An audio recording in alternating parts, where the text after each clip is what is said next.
Coucou, bonjour à tous en ce dernier jour de petite semaine. Voilà, je reviens d'abord sur les exercices supplémentaires. Alors, je les mettrai peut-être ailleurs, mais ceci dit, voilà, je la laisse comme ça vous pouvez faire un arrêt sur image avec la vidéo. Et je donne une petite explication complémentaire. Donc, je vous lis ce que j'ai écrit pour ceux qui n'arrivent pas à lire ce que j'ai écrit. Donc, en 1, nous avons un cône, puis un prisme droit à base octogonale, un parallélépipède rectangle, une sphère, un cube, une pyramide droite à base carrée. J'ai mis un point d'interrogation parce que je ne suis pas tout à fait sûre que c'est carré au vu du dessin. Prisme droit à base triangulaire, prisme droit à base hexagonale, prisme droit à base décagonale. Ça, c'était l'étoile. Donc ici, si on compte, on a bien 10 côtés. 1, 2, 3, 4, 5, 6, 7, 8, 9, 10. Donc 10 côtés, c'est décagonal et un cylindre pour finir. Petit b, nous avions bien 3 non-polyèdres et 7 polyèdres, donc je ne sais plus comment elle s'appelait, Jules, il s'appelait Jules a raison. Oui, c'est juste de ce que Bernadette dit, mais je trouve qu'elle aurait peut-être dû ajouter un prisme droit, parce qu'on sait qu'un prisme, ça peut parfois être non pas droit, mais de travers. Donc voilà, je trouve que c'est peut-être juste la seule faute. D, c'est un prisme le numéro 10, mais non, puisque ça roule et qu'il y a une face qui n'est pas une figure plane. Le E, c'est l'autre nom que vous connaissez que cube pour Ibrahim. Alors vous le connaissez avec le Padlet que vous avez fait sur les solides de Platon. Vous avez vu qu'il s'appelait hexaèdre. Ensuite, en F, combien possède 5 faces?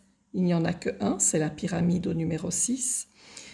On compte le nombre d'arêtes, de faces d'arêtes et de sommets. Nous avons 12 faces, 30 arêtes et 10 sommets. Alors le H, est-ce que c'est la relation de l'air? Vous ne la connaissez pas, donc ne vous inquiétez pas. J'ai qu'à mis la réponse pour ceux qui ont peut-être été voir ce que ça voulait dire. Donc non, c'est logique, car c'est un polyèdre concave. En effet, vous voyez qu'on peut rentrer dans l'étoile, et donc c'est pour ça que la relation de l'air ne fonctionne pas. Elle fonctionne pour le 8 parce que c'est un polyèdre convexe. Elle fonctionne pour le 2 parce que c'est un prisme droit, un polyèdre convexe. Dernière question, parmi ces solides, combien il y a de prismes droits? On en compte donc 5, si j'en ai pas oublié. 1, 2, 3, 4, 5. Au moment où je le vois, je sais que c'est 6. 6, pardon. Et s'il y a une faute, n'hésitez pas à me le dire. Exercice 2, il ne fallait pas le faire, mais je l'ai quand même mis ici en dessous pour ceux qui l'avaient fait. Donc l'exercice 2, le vrai et faux. Page suivante, l'exercice 1 n'était pas à faire, il fallait faire le 2. L'exercice 2, vous avez un triangle rectangle et isocèle en D. Vous avez un rectangle et là vous avez un triangle acutangle, le U est parti, hop, acutangle et scalène. Donc ici, triangle rectangle, ça et ça, même longueur, angle droit. Ici un rectangle, puisque ça parallèle à ça, ça aussi, et on a des angles droits.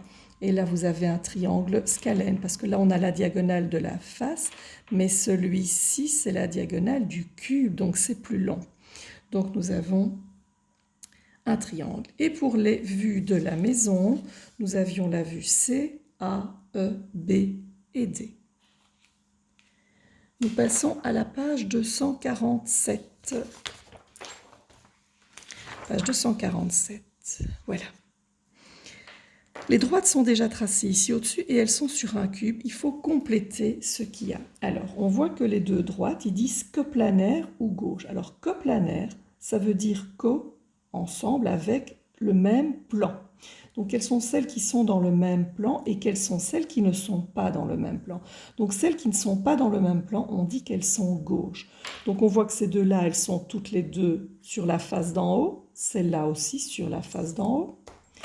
Celle-ci et celle-ci, elles sont sur la face avant. Ben là, c'est deux fois la même sur la face d'en haut. Mais celle-là est sur la face du haut et celle-là traverse. Donc, c'est le dessin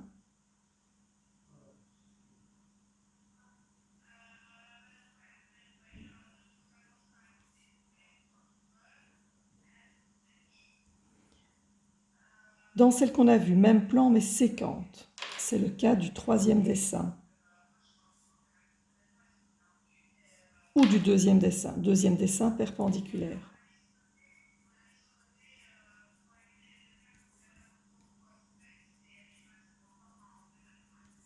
Des parallèles distincts, c'est le premier cas. Et les confondus, c'est là.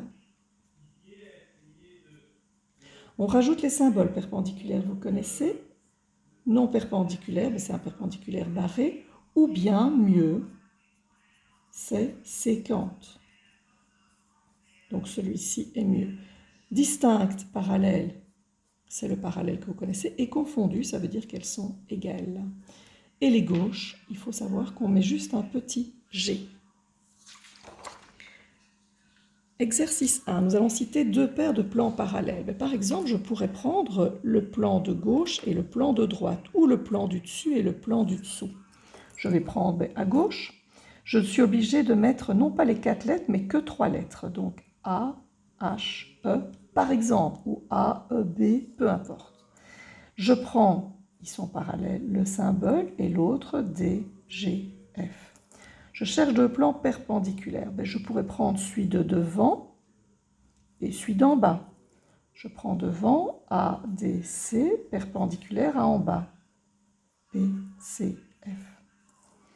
Un plan séquent à ADG. ADG, c'est celui de en haut. Qui est séquent et non perpendiculaire, c'est que celui qui est penché là derrière.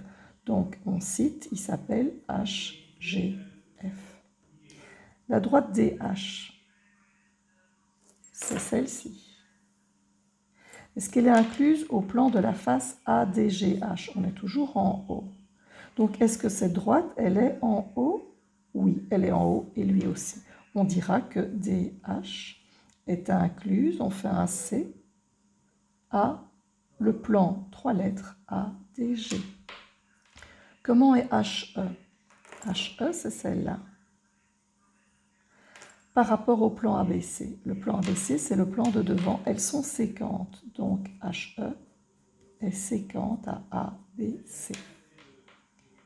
GC. GC est ici, je la trace, elle est sur la face de droite. Donc à droite, hein, pas une droite. Et la face ABEH, c'est la face de gauche. Comment sont-elles? Si je suis à droite et de l'autre côté je suis à gauche, ça veut dire qu'on est parallèle. Et c'est la face, donc je mets les 4 lettres. Voilà, exercice 2 à faire pour vous. Vous aurez également la page 249 et 250, mais que l'exercice 1. Oh, il y a les réponses, mais que l'exercice 1.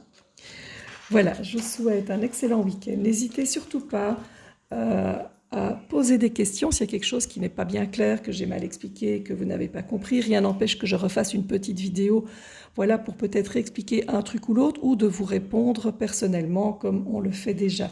Donc, écrivez-moi par conversation si jamais il y a quelque chose à me demander, même pendant le week-end. Ma foi, je suis comme vous, je ne suis pas très occupée. Bon week-end à tout le monde, à tout bientôt.